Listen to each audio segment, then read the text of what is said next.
레위기 6장 8절부터 13절까지의 말씀을 봉독하겠습니다.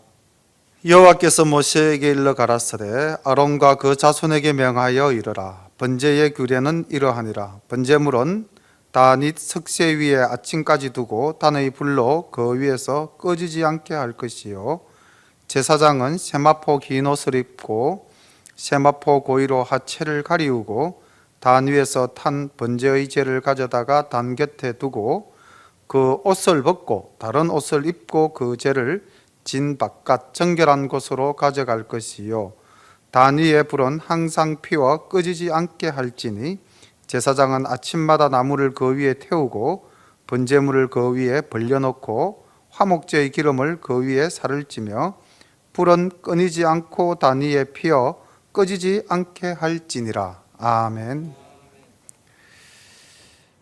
예, 우리가 지난 시간까지 하나님께서 모세를 불러서 이스라엘 백성들에게 제사의 규례에 대해서 말씀을 해 주셨어요. 근데 오늘 6장 8절부터 이제 7장 끝까지 앞에서 말씀하셨던 내용이 다시 한 번 더 반복되고 있습니다. 약간의 차이는 있지만은 전체적인 내용은 똑같습니다. 어떤 차이가 있는데 그게 뭘까요? 또 이렇게 한번 질문을 던지면서 시작을 해볼까요? 질문 던지는 게 참 괴로운 일이죠, 그죠? 잘 보시면은 1장 1절부터 6장 7절까지는 하나님께서 모세를 통해서 말씀을 하실 때 그 듣는 대상자가 누구였을까요? 이스라엘 자손들이었습니다.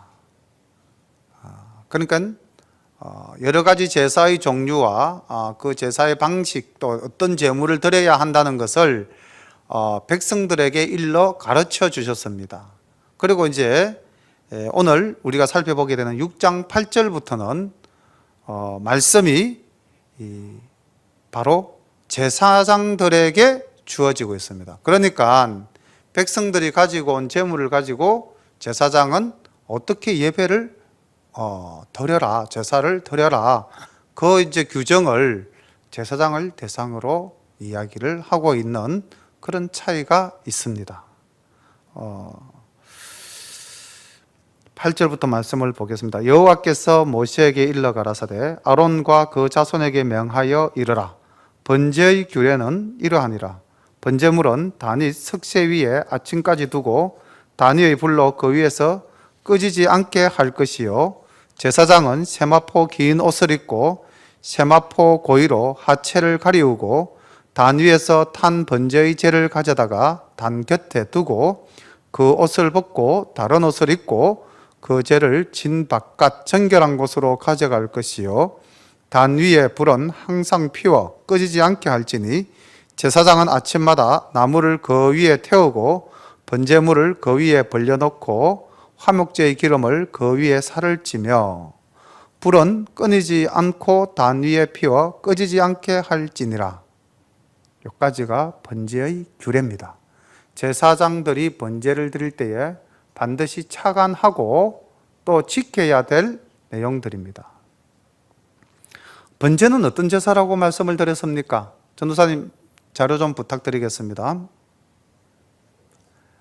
지금 글씨가 보시기에 편안하실지 아니면 글씨가 좀 작을지 잘 모르겠는데 제가 5가지 제사를 다시 한 번 더 이렇게 정리를 해보았습니다.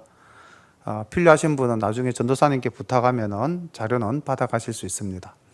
번제는 죄인된 우리가 하나님께 나아가는 제사입니다. 하나님과의 관계를 맺기 위해서, 또 하나님과의 관계를 유지하기 위해서 그러한 관계성을 유지하기 위한 제사고요. 또 하나는 우리가 정말 하나님께 온전히 내 자신을 바치겠다는 그러한 헌신의 마음으로 드리는 제사가 번제입니다. 그리고 우리가 지난 시간 살펴봤다시피 번제의 제물은 하나님은 중심을 보지 그 물질을 보지 않는다고 말씀드렸죠, 그죠? 그래서 각자의 생활 형편에 따라서 흠없는 수소로부터 집비둘기 새끼까지 이 자신의 형편에 맞는 번제물을 드리도록 하나님께서 허락하시었고, 하나님은 소를 바치던 비둘기를 바치던 여호와께 아름다운 향기라 하시며 연락하셨습니다. 그리고 이제 이 번제를 드리는 방법은 제사장이 안수하고 번제물을 잡아서 이 번제는 가죽을 제외한 모든 부위를 태우죠. 태워서 하나님께 예배를 드렸습니다. 그리고 이 이제 번제의 규례에서 보면은 그 벗겨진 가죽은 제사장의 몫으로 주셨습니다. 이렇게 보시면 이제 번제가 어느 정도 정리가 될 수 있을 것 같은데요. 오늘 이제 읽었던 이 내용은 지난 시간 이건 레위기 1장에서부터 이제 전개되어진 번제의 내용을 정리를 하면서 오늘 같이 살펴보고 있는데, 오늘 읽었던 이 내용 속에서 우리 성도들이 교훈으로 받아야 될 부분들이 있습니다. 이 6장 8절부터 13절까지 이 말씀 속에서 3번 반복되어지는 내용이 있습니다. 동일한 말씀이 3번 반복되어졌다면 굉장히 강조하시는 것이겠죠, 그죠? 같이 읽으시면서 혹시 체크를 하셨습니까?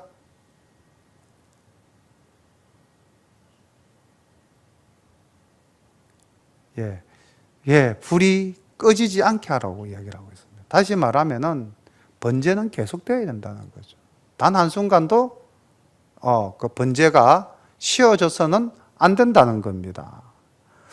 자, 그렇다면은 이 말씀이 오늘날 우리에게 주는 교훈은, 또 우리가 신앙생활 하면서 이 말씀을 어떻게 우리 삶 속에 적용을 시켜야 할까요? 우리가 하나님과의 관계를 항상 인식하고 살아야 된다는 거죠. 우리가 늘 우리 몸을 산제사로 하나님께 드리는 마음으로 살아야 된다는 거죠. 오늘 우리 전도사님도 기도 시간에 그렇게 기도를 했는데, 우리의 삶을 통해서 하나님의 영광이 나타나야 되는 거죠. 우리가 말씀을 듣고 깨닫고 그것이 삶 속에서 실천되고, 신앙생활이라는 말을 뒤집으면 생활신앙이 됩니다. 우리는 신앙생활을 하는 것이 옳다고 생각하십니까? 아니면 생활신앙을 하는 것이 옳다고 생각하십니까? 아마 하나님이 바라시는 것은 우리 생활 속에서 신앙이 나타나는 생활신앙을 바라실 것입니다. 바로 제단에 불이 항상 피워져서 꺼지지 않게 하라는 이 상번제의 규례는 우리가 삶 속에서 늘 하나님과 동행하며 하나님께 영광을 돌리는 그러한 삶을 살아라는 명령으로 오늘날 우리가 받아들인다면 은혜가 되실 줄로 믿습니다. 소제의 규례는 이러하니라. 아론의 자손은 그것을 단 앞 여호와 앞에 드리되 그 소제의 고운 기름가루 한 움큼과 소제물 위의 유향을 다 취하여 기념물로 단 위에 불살라 여호와 앞에 향기로운 냄새가 되게 하고, 그 나머지는 아론과 그 자손이 먹되 누룩을 넣지 말고 거룩한 곳 회막들에서 먹을지니라. 그것에 누룩을 넣어 굽지 말라. 이는 나의 화제 중에서 내가 그들에게 주어 그 소득이 되게 하는 것이라.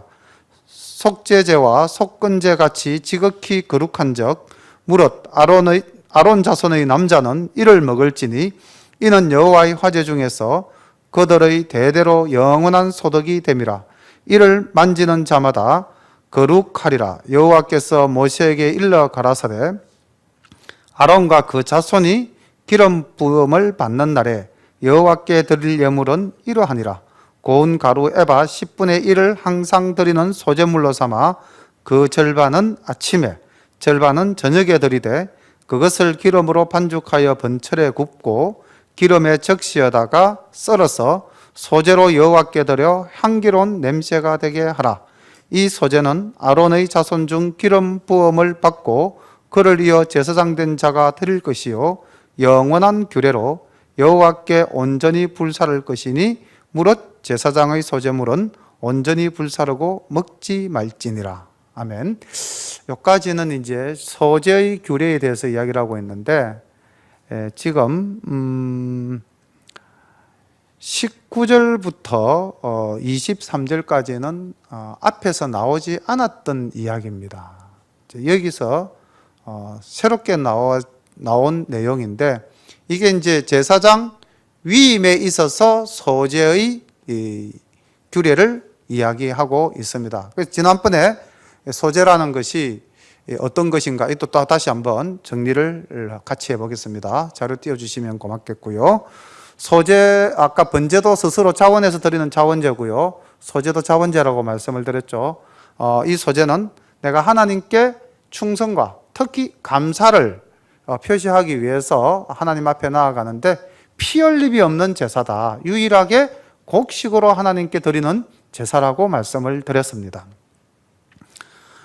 그리고 이제 오늘 말씀드렸던 그 부분이죠. 하나님 앞에서의 삶을 내가 구별하여서 하나님의 뜻을 따르기 위하여 제사장으로 위임하는, 그때도 소제를 드립니다. 제사장의 위임제라고도 할 수가 있겠죠. 제물은 고운 가루에 기름과 유향과 소금은 넣되 무엇과 무엇은 넣지 마라 그랬습니까? 꿀과 누룩은 넣지 마라 그랬죠. 그리고 번철 또는 화덕에 기름을 넣어 구운 무교병 또는 무교전병 또는 솥에 삶은 전병, 그리고 볶아서 찌은 첫 이삭도 소제의 제물로 드린다고 말씀을 드렸습니다. 그리고 이 소제는 그 자체가 이제 타기에는 좀 제한이 되죠, 그죠? 그래서 통상적으로 번제물 위에 올려서 화목제나 번제의 단에 더하여서 하나님께 불살라서 올렸고, 하나님은 향기로운 냄새라고 연락해 주셨습니다. 하나님께 드려지는 부분은 불살라서 드리는 거죠. 한 웅큼을 쥐어서 이제 제사장이 이 소제를 드리고, 그 나머지 부분은 오늘 읽었던 말씀 속에 굉장히 잘 기록되어져 있죠.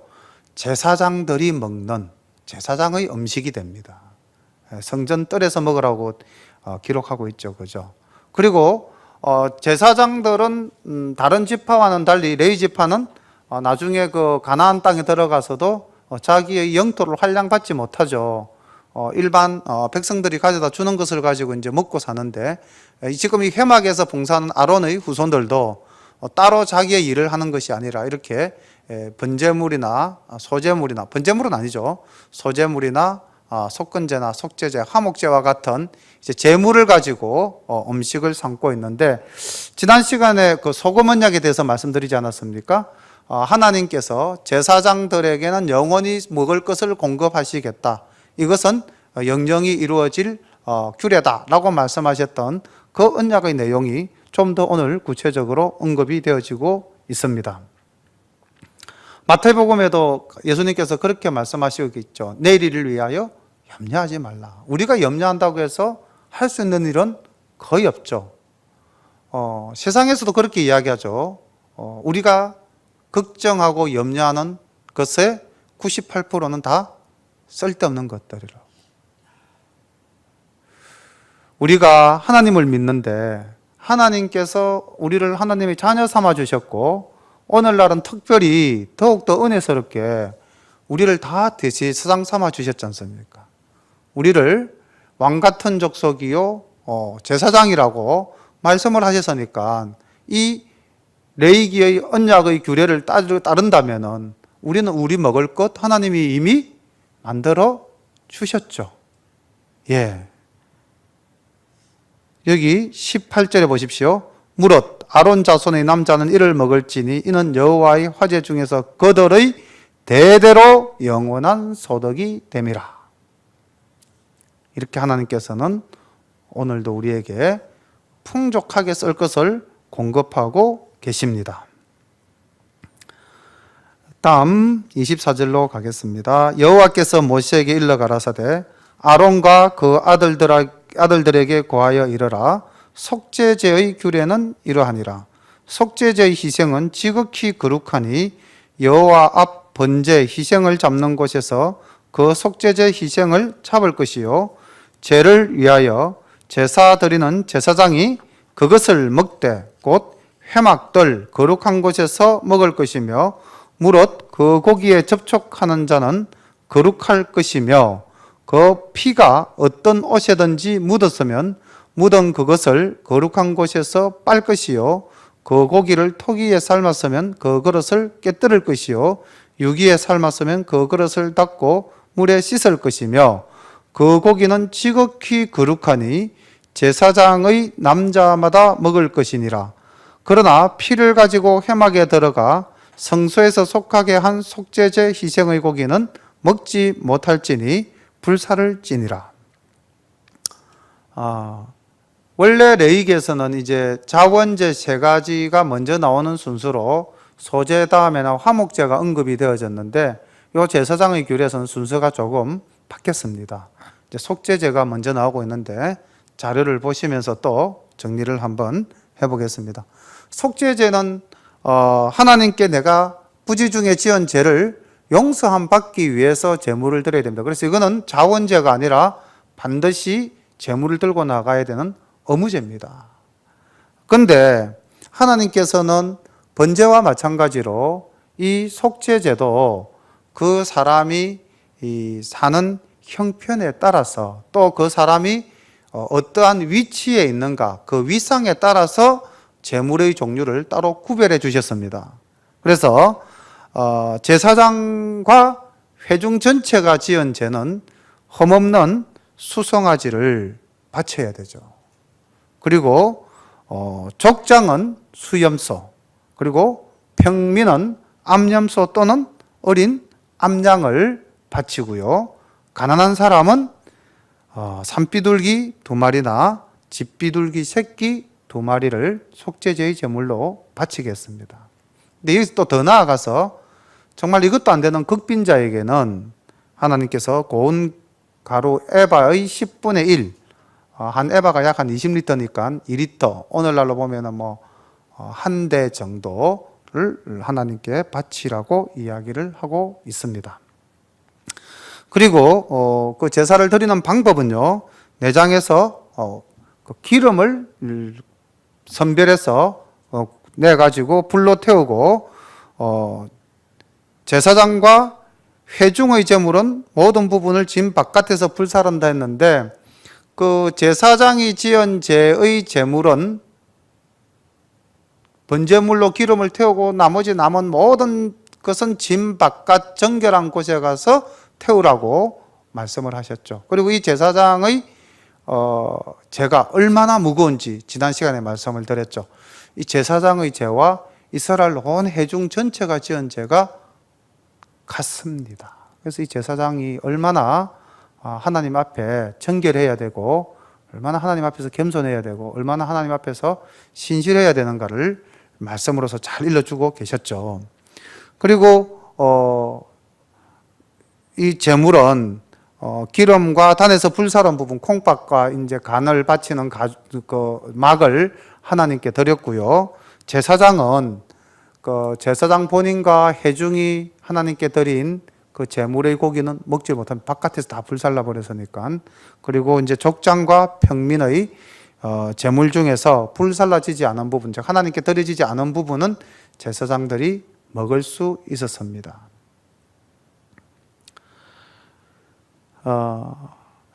우리가 이 속죄제의 규례를 보면서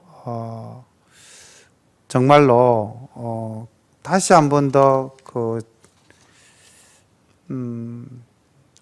근데 이게 사실은 지금 제사장이라는 것이 제가 말씀드리다시피 내가 유리할 때는 목사님만 해당되고 내가 불리할 때는 목사님만 되고 유리할 때는 나도 제사장이다. 우리가 이렇게 살아서는 안 되겠죠.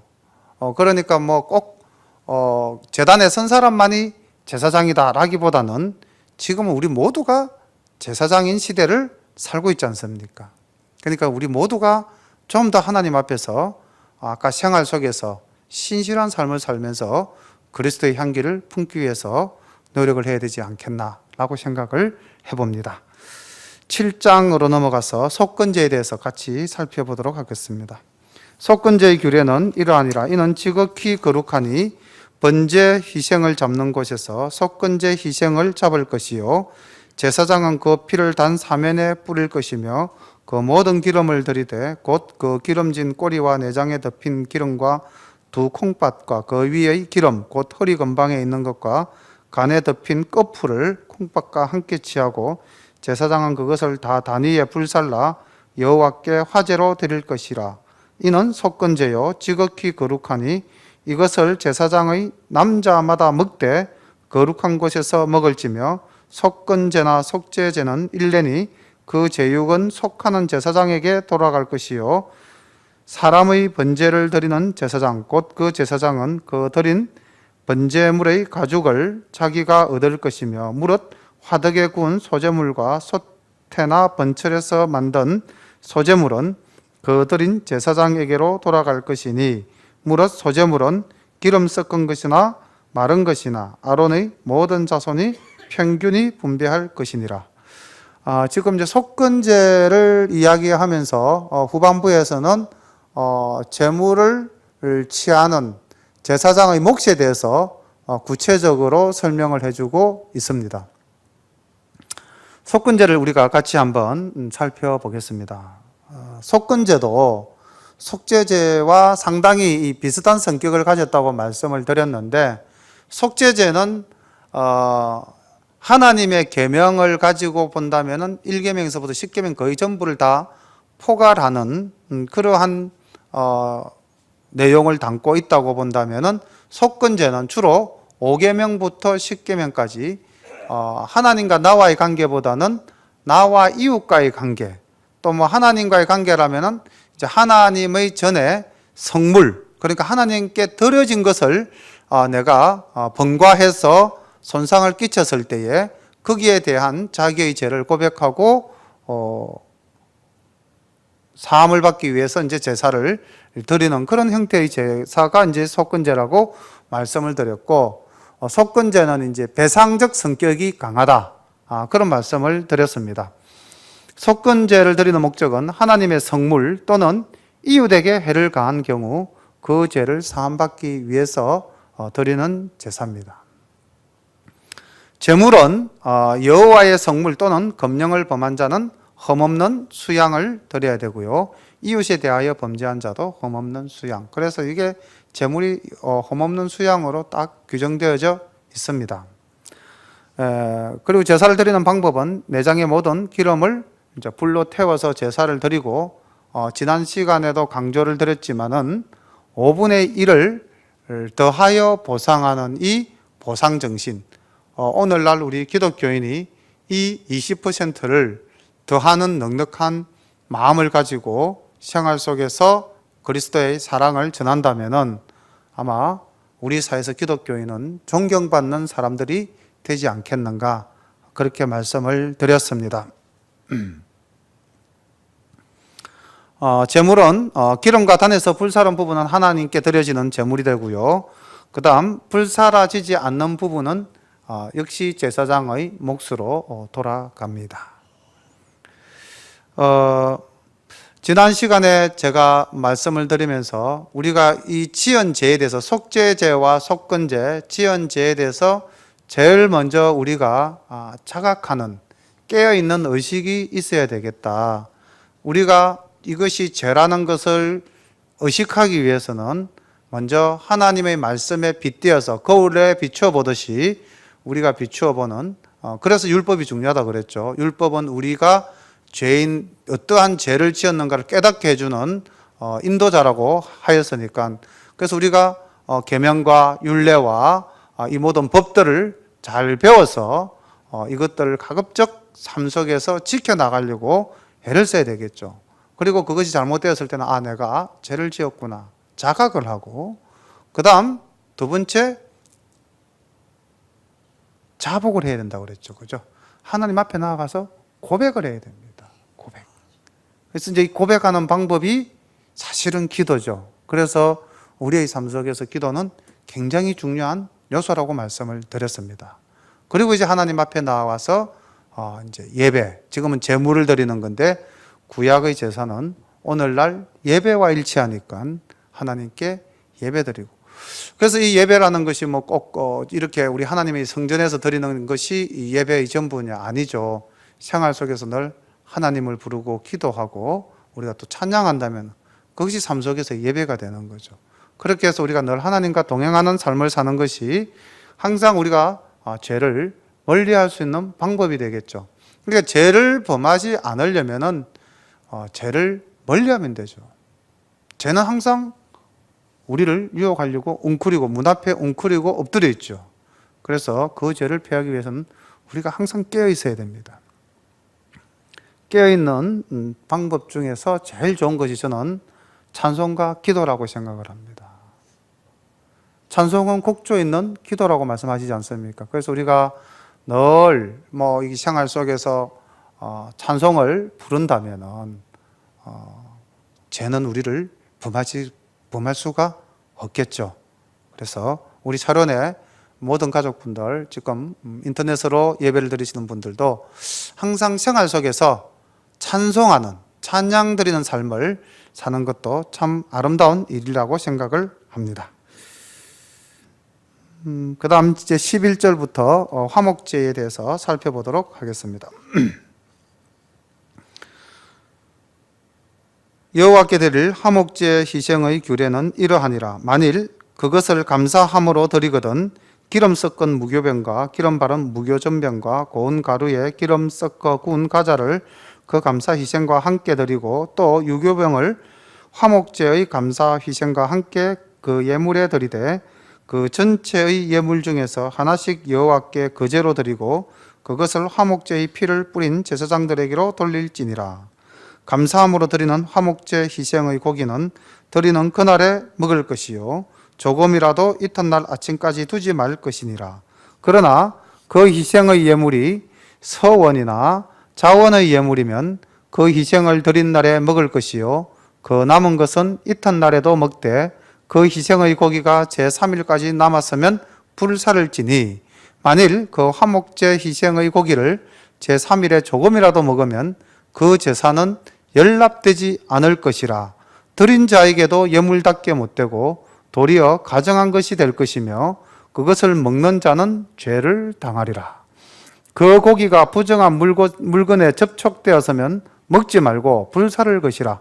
그 고기는 깨끗한 자만 먹을 것이니 만일 몸이 부정한 자가 여호와께 속한 화목제 희생의 고기를 먹으면 그 사람은 백성 중에서 끊쳐질 것이요 만일 누구든지 부정한 것 곧 사람의 부정이나 부정한 짐승이나 부정하고 가정한 아무 물건이든지 만지고 여호와께 속한 화목제 희생의 고기를 먹으면 그 사람도 자기 백성 중에 끊쳐지리라. 여호와께서 모세에게 일러 가라사대 이스라엘 자손에게 고하여 이르라. 너희는 소나 양이나 염소의 기름을 먹지 말 것이요 스스로 죽은 것의 기름이나 짐승에 찢긴 것의 기름은 달리는 쓰려니와 결단코 먹지 말지니라. 사람이 여호와께 화제로 드리는 희생의 기름을 먹으면 그 먹는 자는 자기 백성 중에서 끊쳐지리라. 너희의 모든 사는 곳에서 무슨 피든지 새나 짐승의 피를 먹지 말라. 무슨 피든지 먹는 사람이 있으면 그 사람은 다 자기 백성 중에서 끊쳐지리라. 지금 이 화목제와 그다음 이어져서 이제 기름과 피를 먹지 말라는 말씀을 하시면서 굉장히 강하게 이야기되어지고 있는 것이 백성 중에서 끊쳐지리라는 말씀입니다. 영원히 멸망받을 수밖에 없다는 이야기죠. 근데 그게 뭐냐면 하나님이 금하는 것을 인간의 욕심으로 행할 때죠. 먼저 말씀하신 것은 먼저 일단 우리 화목제를 정리를 하고 또 같이 살펴보도록 하겠습니다. 화목제는 스스로 원해서 드리는 자원제입니다. 하나님과 이웃 사이에 화목과 친교를 도모하기 위해서 우리가 번제로서 하나님께 나아가고 소제로서 하나님께 감사하고 그 다음 화목제로 하나님과 화목하며 이웃과 화목하는 하나님의 사랑을 실천하는 이제 그러한 제사라고 말씀을 드렸죠. 그리고 이 화목제에는 감사제와 서원제 그리고 자원제 즉 낙헌제 세 가지 종류의 제사가 있습니다. 제물은 생활 형편에 따라서 흠없는 수소나 암소, 흠없는 수양과 암양, 염소, 비둘기는 없죠. 이거는 이제 왜 그런가 하면은 화목제는 그 제물을 예배자와 제사장과 모든 사람이 함께 나누어 먹는, 그래서 이게 나눔의 예배, 감사의 예배, 정말 우리에게 필요한 그런 이제 사랑의 실천적 예배가 되겠죠. 방법은 제사 드리는 방법은 내장의 모든 기름을 불로 태우는데, 이 화목제에서 이제 재미있는 장면이 하나가 나옵니다. 그 제물의 가슴 부위를 제사장이 들어서 이렇게, 무슨 제사죠 이게? 요제죠, 요제. 흔들어서 드리는 제사. 제사가 5대 제사가 있고, 그 내용상 방법적으로 불에 태워서 드리는 화제, 그 다음에 흔들어서 드리는 요제, 그 다음에 이렇게 들어 받쳐서 드리는 거제, 그리고 이제 술을 부어서 드리는 전제, 그렇게 네 종류가 있다고 말씀을 드렸죠. 그래서 이제 이 화목제에서는 가슴 부위는 요제로, 또 제물의 뒷다리는 들어서 바치는 거제로 그렇게 드리고 있습니다. 그리고 이 요제와 거제의 제물은 그 밑에 제사장의 몫으로 배분이 되어진다고 말씀을 드릴 수 있겠습니다. 그래서 하나님께 드리는 제물은 기름과 단 위에서 불사른 부분이 될 것이고요. 그 다음 제사장의 몫은 요제로 드려진 가슴과 거제로 드려진 뒷다리 부분이 이제 제사장의 몫이 되고요. 나머지 부분은 이제 회막들에서 함께 이제 공동 식사로 나누는데, 문제는 여기서 이제 이 감사제로 드린 이 제물은 당일날 다 먹어야 된다는 거죠. 감사제로 드린 제물은 당일날 다 먹어야 되고요. 그 다음 서원제나 낙헌제의 제물은 그 다음 날까지 이틀 동안만 먹을 수 있고, 제3일째에 먹으면은 그 제사도 헛되고 그 제물도 헛되다고 말씀을 하고 계시고, 그 다음 또 그랬을 때는 백성 중에서 끊쳐질 것이다 라고 하나님께서 엄히 말씀을 하십니다. 그래서 이 말씀을 보면서 정리를 할 때 이런 생각을 해봤습니다. 이 제물이 남아서 아깝다, 이걸 좀 어떻게 선하게 활용할 수 없을까? 그래서 이거 뭐 내일 좀 먹지 뭐, 또 뭐 제3일 날 좀 먹지 뭐, 이런 인간의 욕심이 그 마음속에 들어갈 때 하나님에 대한 순수성이 결여되어져 버린다는 것이죠. 그래서 하나님께서는 그것을 금하시는 겁니다. 양이 적든지 많든지 당일날 먹어라. 양이 적든지 많든지 이거는 둘째 날까지는 먹어라. 하나님이 명령하셨으면 그 명령한 규례를 저희들이 지키면 되는데, 그 지키지 않는다는 것은 결국 무엇입니까? 우리의 욕심이라는 거죠. 그래서 이 욕심이 잉태해서 결국은 죄를 낳게 되는 것 아니겠습니까? 그래서 아까 제가 서두에 다윗이 노래한 그 시편 131편에서 다윗은 젖먹이 아기와 같이 그런 순전한 마음으로 하나님과 동행하기를 원하는 그런 노래를 부르지 않았습니까? 내가 마음을 교만하게 높은 곳에 두지 않는다고 이야기했지 않습니까? 내가 뭐 역사에 남을 만한 기이한 일을 행하겠다고 욕심내지 않는다고 말하지 않았습니까? 하나님이 주시는 것이 족하다라고 감사하면서 산다면은 우리 모두가 하나님 앞에 온전한 삶을 살 수 있지 않겠나라고 생각을 해봅니다. 지난 시간에도 말씀을 드렸지만은 절대로 기름을 하나님께서는 먹지 말라고 하십니다. 오늘 우리가 5가지 제사를 다 살펴보았는데, 곡식을 쓰는 소제 외에 모든 제사에서 기름 부위는 전부 다 하나님께 드려지는 제물이었습니다. 단 위에서 다 태워서 하나님께 드렸죠, 그죠? 그래서 만약에 기름을 먹는다는 것은 인간이 하나님의 영역에 침범하는 것이죠. 그래서 결단코 우리가 기름을 먹어서는 안 된다. 그럼 오늘날에도 이 기름을 먹으면 안 되는 건가? 또 이제 이렇게 생각해 보실 수가 있겠죠. 근데 이거는 이제 구약 그 당시 이스라엘 백성들에게 하나님이 주신 제사의 규례입니다. 그럼 오늘날은 우리가 하나님의 것이라고, 우리가 하나님께 온전히 드려야 될 것이라고 생각하는 그 무엇이 우리 신앙생활 속에서 다 있지 않습니까? 지난 시간에 일례로 11조를 말씀을 드렸지만은 결코 우리가 하나님의 것을 손을 대서는 안 된다. 그런 온전한 신앙생활을 하는 우리 샤론 가족들이 되시기를 소망합니다.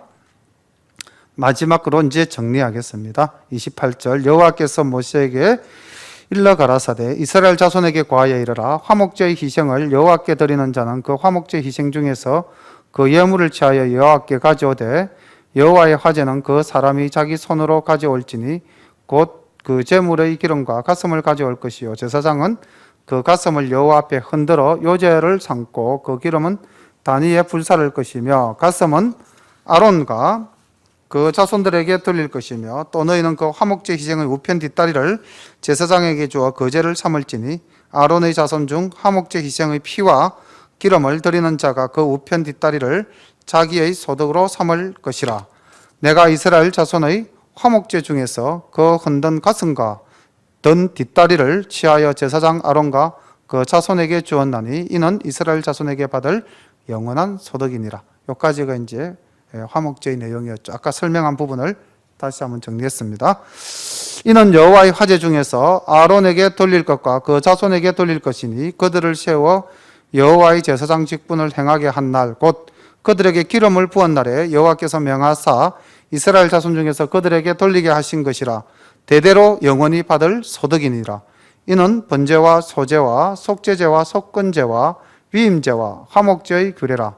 여호와께서 시내 광야에서 이스라엘 자손에게 그 예물을 여호와께 드리라 명하신 날에 시내산에서 이같이 모세에게 명하셨더라. 지금 이제 마지막 결론 부분에서 언급되어지고 있는 것은 아론의 후손 제사장들에게는 반드시 그 제물을 그들의 몫으로 제하여 주라는 말씀과 그 다음 5가지 제사 37절에 번제와 소제와 속죄제와 속건제와 위임제는 빼고요 화목제의 규례라. 그래서 이제 이게 5가지 5대 제사고 이제 소제 안에 위임제가 있었죠. 제사장으로 위임 받는 날 제사장의 소제가 따로 있었습니다. 그런데 이제 오늘 우리가 최종적으로 이 5가지 제사를 지난 시간부터 쭉 이렇게 이제 살펴봤는데 이 5가지 제사가 오늘날 우리가 소를 잡거나 양을 잡아서 피를 흘리면서 제사를 지내지는 않죠. 이 제사가 오늘날 우리에게 주는 교훈은 무엇일까 정리를 한번 해보았습니다. 번제는 오늘날 우리 성도님들이 하나님께 자기 자신의 영과 육을 완전히 복종시키는 전적 헌신과 봉사, 희생의 자세를 하나님 앞에 나타내어야 한다고 우리가 적용하고 살면 좋겠습니다.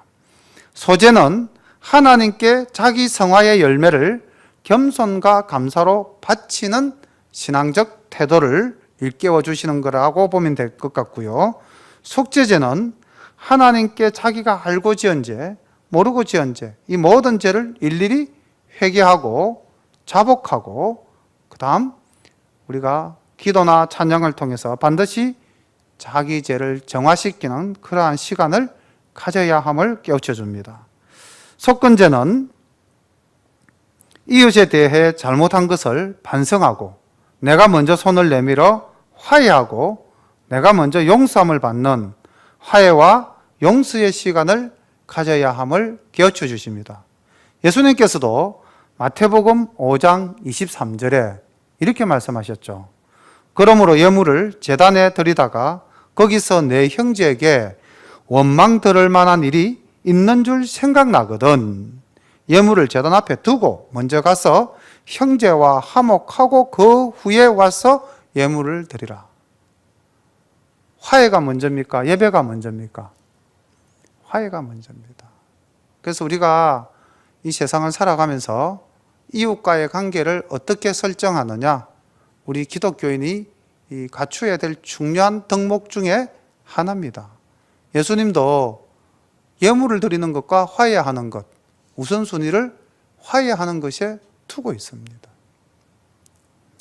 화목제는 하나님과 참된 화목과 화해의 시간을 갖고 또한 성도들과 함께 사랑과 기쁨의 교제를 나누어야 한다는 것을 깨우쳐주고 있습니다. 그래서 저는 이 초대교회의 모습을 보면서 그 구제가 교회 바깥 구제였습니까? 아니면 교회 내의 구제였습니까? 교회 안에서의 구제였습니다. 초대교회에서의 구제는 믿지 않는 자들에 대한 구제가 아니라 교회 안에서의 구제였습니다. 저는 이 정신을 오늘날에도 한번 되살려 볼 필요가 있다고 생각을 합니다. 우리 교회 안에는 생활이 넉넉하신 분들도 물론 있지만은 또 우리 교회 안에는 생활이 어려운 분들도 많습니다. 그런 분들을 어떻게 교회가 돌아보고 구제할 것인가, 이것들을 다시 한 번 더 생각해 볼 수 있는 것이 바로 이 화목제 정신이 아닌가. 제물을 드리고 교회 안에서 하나님의 그 장막 안에서 같이 음식을 나누는 그런 아름다운 모습들을 우리가 떠올리면은 오늘날 교회 안에서 우리가 어떻게 교우들끼리 서로 돕고 살아야 할 것인가, 이것도 되돌아볼 수가 있겠죠. 그래서 이 5가지 제사를 우리가 공부하면서 최종적으로 바울 사도가 로마서 12장 1절과 2절에서 주신 말씀을 요절로 생각하고 늘 묵상하면서 이 말씀대로 살 것을 다짐하며 말씀을 맺고자 합니다. 로마서 12장 1절과 2절 우리 다 같이 읽음으로써 한 번 더 온전한 삶으로 하나님께 영광 돌리는 우리의 제사는 삶 속에서 신앙이 실천되어지는 그러한 신앙이 되기를 소망하면서 우리 다 함께 로마서 11장 1절과 2절 말씀을 봉독하겠습니다. 다 함께 읽겠습니다. 그러므로 형제들아, 내가 하나님의 모든 자비하심으로 너희를 권하노니 너희 몸을 하나님이 기뻐하시는 거룩한 산 제사로 드리라. 이는 너희의 드릴 영적 예배니라. 너희는 이 세대를 본받지 말고 오직 마음을 새롭게 함으로 변화를 받아 하나님의 선하시고 기뻐하시고 온전하신 뜻이 무엇인지 분별하도록 하라. 아멘. 기도드리겠습니다. 사랑의 아버지 하나님, 은혜를 감사드립니다. 오늘 아버지께서 이스라엘 백성과 또 아론의 후손 제사장들에게 가르쳐 주신 5가지 제사의 규례를 배웠습니다. 아버지 하나님, 오늘날 저희들이 동물을 잡아 피 흘리는 제사는 우리 주 예수 그리스도의 십자가 보혈로 다 대속되었으니 아버지 하나님, 이제 우리가 주의 공로에 힘입어 하나님의 자녀된 저희들이 삶 속에서 정말 우리의 몸을 하나님께 거룩한 산 제사로 드리는 변화받아서 새롭게 되어 하나님의 온전하신 뜻을 깨닫고 실천하는 우리 모두가 되는 그러한 삶 속에서의 신앙생활이 이루어질 수 있도록 인도하여 주시옵소서. 예수님의 이름으로 감사하며 기도드립니다. 아멘.